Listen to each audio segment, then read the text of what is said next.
Correct. So speaking about the economy, we have a viewer from Foley, Minnesota, who wants to know your thoughts on $15 minimum wage that's being discussed in other parts of the country. Who wants to take that? Well, I'll start out. I actually think the idea that people make $15 an hour, I actually support that in many places because, frankly, when you're working for $10 an hour, you're more likely than not having state help with your housing, state help with your food, state help with your medical. The piece that Mayor Hodges said, which is you can't be an island, that is a problem. But we can't have this disparity of wealth, whether it's in the Twin Cities or in Greater Minnesota. Something's got to give. We haven't had. I made more money as a apprentice pipe fitter, had a higher spending income than as a 30-year pipe fitter when I retired.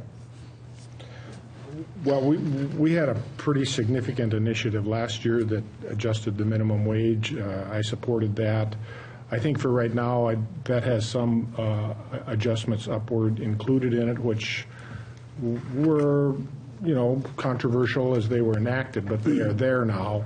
And so I'd like to see those implemented, and then as those become law, see where we go, how we move forward. I'm one of the legislators who kind of likes to see these things come back to the legislature and have us have a good vetted discussion on them. So that's what I would hope would happen.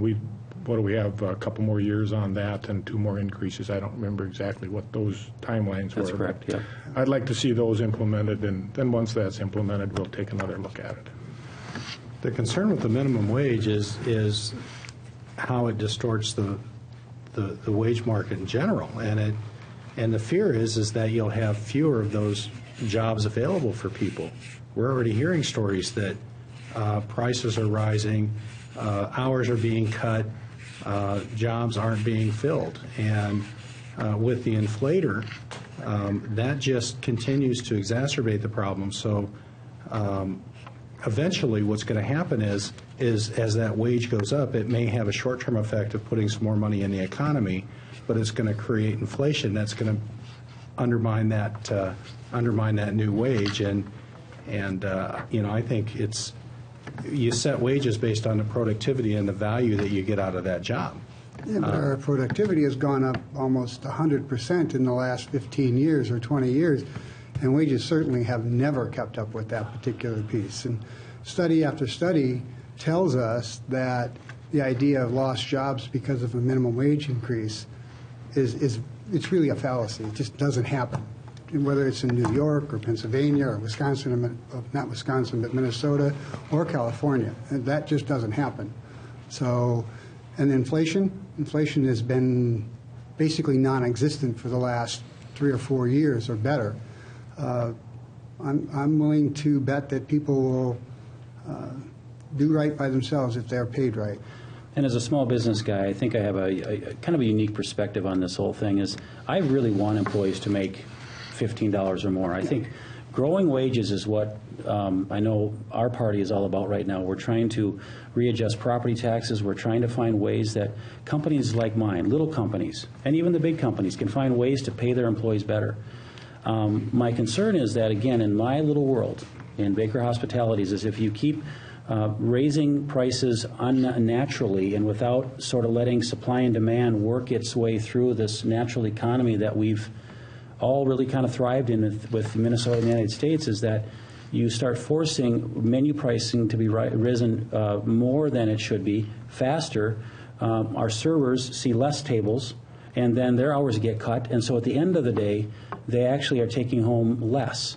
And so as I have seen this over the years that I've been in business, you have to allow this market to work. Now, again, I believe in a good minimum wage, and I even when the House last couple of years were moving in that direction, I said, increasing it to a reasonable amount is fine. However, we need to recognize the balance that there is. If we don't have the balance and allow this to even its way out and allow businesses to make money, invest in their properties, keep the tables full, keep the production and the manufacturing rolling along. But if we get too much, too high, they'll find other places to go.